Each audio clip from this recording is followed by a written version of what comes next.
বন্ধুরা, কেডিজি kitchen and ব্লগে তোমাদেরকে অনেক অনেক স্বাগত এবং অনেক অনেক ভালোবাসা জানিয়ে আমি আমার ভিডিওটা শুরু করব। আশা করি তোমাদের ভালোই লাগবে। আজকে আমি দেখো পুরভরা পটলের ভাজার রেসিপি শেয়ার করব। তার জন্য আমি দেখো এখানে 4টা পটল, এই যে বাইরের যে আস্তরণ আছে ওগুলো চেঁচে ফেলে দিয়েছি, আর তারপর কিছুটা পনির নিয়েছি, আর একটা সেদ্ধ সেদ্ধ আলু নিয়েছি আমি।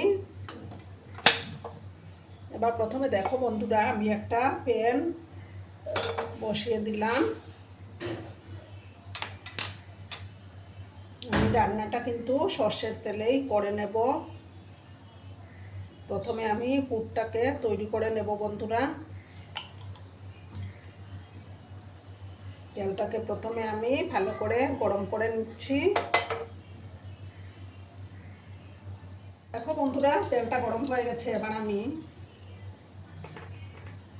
দেখো একটা আলু সেদ্ধ করে রেখেছিলাম, সেই সেদ্ধ আলুটা আমি এবার দিয়ে দেব। গ্যাসের আঁচটাকে আমি কম করে দিলাম। তারপর দেখো 3-4টা মতো কাঁচা লঙ্কা কুচি দিলাম। তারপর আমি এই যে পনির নিয়েছি 7-8টার মতো, এগুলোকে একটু গুঁড়ো গুঁড়ো করে দিয়ে দেবো। আমি সমস্ত পনিরগুলোকে গুঁড়ো করে আমি দেব।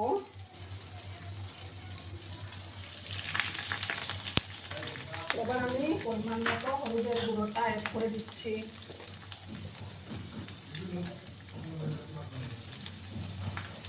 হলুদের গুঁড়ো দিলাম।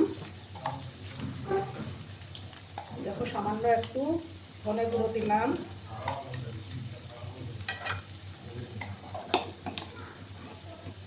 তারপর দেব জিরে গুঁড়ো,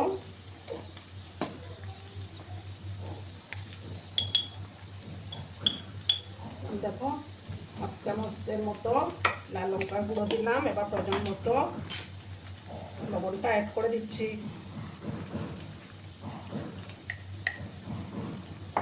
আর দেখো কিছুটা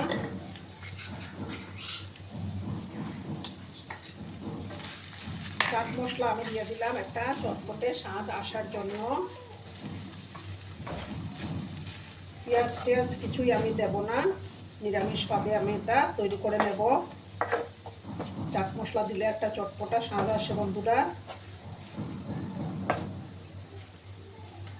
এগুলোকে একটু নাড়াচাড়া করে নেব আমি। আর বন্ধুরা, ভিডিও দেখার শুরুতেই কিন্তু তোমরা একটা লাইক করতে ভুলো না। তোমরা লাইক করলে ভিডিও বানানোর উৎসাহটা অনেক গুণ বেড়ে যায়। আর তোমাদের সুন্দর সুন্দর কমেন্টগুলো পড়তেও আমার দারুণ লাগে। ভালো করে আমি এটাকে একটু নাড়াচাড়া করে নিচ্ছি।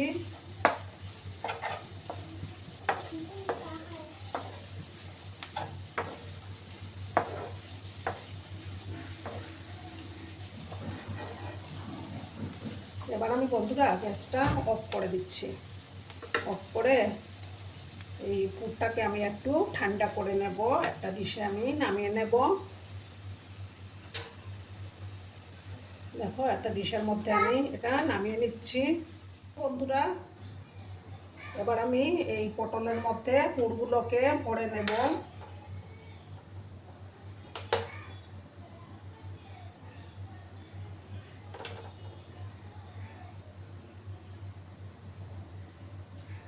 একটু ঠেসে ঠেসে আমি ভরে নিচ্ছি।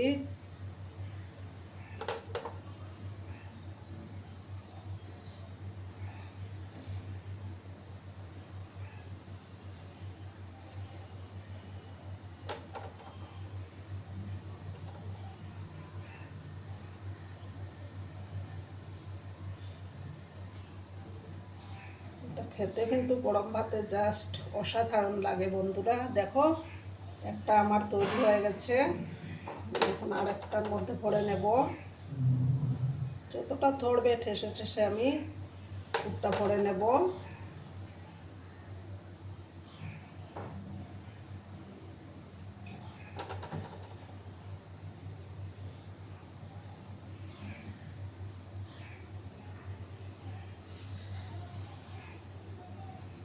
দেখো আর একটা ভরা আমার কমপ্লিট। এইভাবে আমি সমস্ত পুরগুলো ভরে নিচ্ছি বন্ধুরা।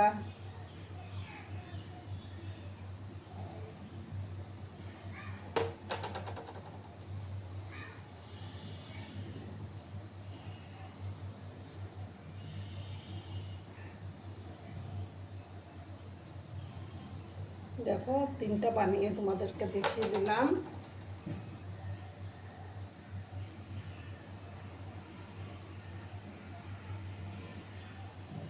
বাকিটা আমি অফ ক্যামেরায় তৈরি করে নিচ্ছি বন্ধুরা।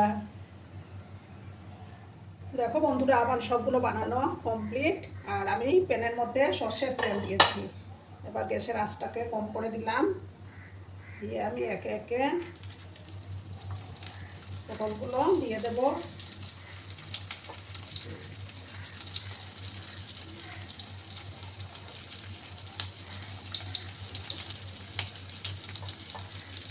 সর্ষের তেলের মধ্যে করলে পরে কিন্তু টেস্টটা ভালো আসে। দেখো একে একে আমি সমস্তটা দিয়ে দিলাম। গ্যাসের আঁচটা কিন্তু বেশি বাড়ানো যাবে না, কম করে রেখেছি আমি। এবার আমি এটাকে ঢাকনা চাপা দিয়ে রাখবো বন্ধুরা। তারপর 2 মিনিট পর আমি এটাকে উল্টে দেব। তোমরা কিন্তু বন্ধুরা ভিডিওটা একদম স্কিপ করো না, সম্পূর্ণ দেখার অনুরোধ রইল। দেখো বন্ধুরা এবার আমি ঢাকাটা সরিয়ে দিলাম। এবার আমি আস্তে আস্তে করে উল্টে দেব।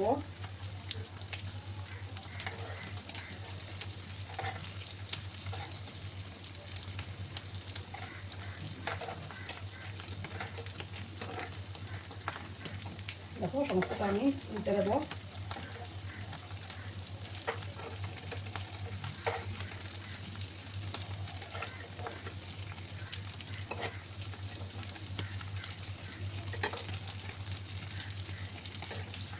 এই সাইডটাকে আমি লাল লাল করে ভেজে নেবো বন্ধুরা।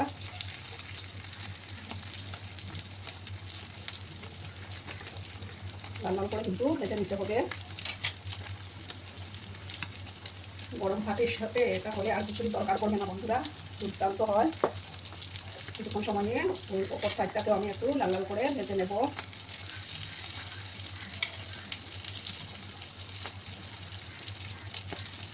একটু সময় নিয়ে কিন্তু এই কাজটা করে নিতে হবে বন্ধুরা। গ্যাসের আঁচটা কিন্তু বেশি বানানো যাবে না। এটাকে আমি রান্নাটা করে নেব। আবার আমি ঢাকা চাপা দিয়ে রাখলাম। ওই ওপর সাইডটাকেও আমি লাল লাল করে একটু ভেজে নেব।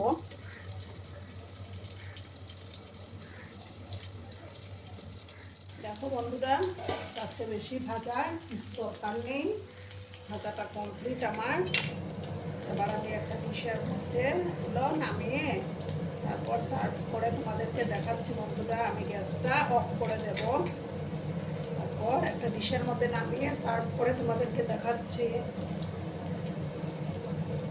দেখো বন্ধুরা আমি সার্ভ করে দিয়েছি, কেমন হয়েছে অবশ্যই কমেন্ট করে বলো। কিন্তু তোমাদের এই কমেন্টের অপেক্ষায় আমি থাকি। আর এতক্ষণ ধরে আমার ভিডিওটার সাথে পাশে থেকে আমাকে এতটা ভালোবাসা দেওয়ার জন্য তোমাদেরকে আবারও জানাই অনেক অনেক ভালোবাসা এবং অনেক অনেক ধন্যবাদ। ততক্ষণে তোমরা সবাই খুব ভালো থেকো, সুস্থ থেকো, আনন্দে থেকো।